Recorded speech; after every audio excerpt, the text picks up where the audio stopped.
Morning mga katrabaho, sa mga followers ko at not followers.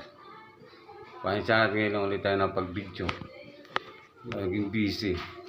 Update ko lang kayo sa mga nagawa namin ngayon. Ito, naglagay na kami ng tubular para sa second floor. Ito, ginagawa ng kasama ko. Magaling kong mason. Magdana na. So, sunod, tatanggalin namin yung mga sipagis na yan. Hindi na matatapos. Ayan po.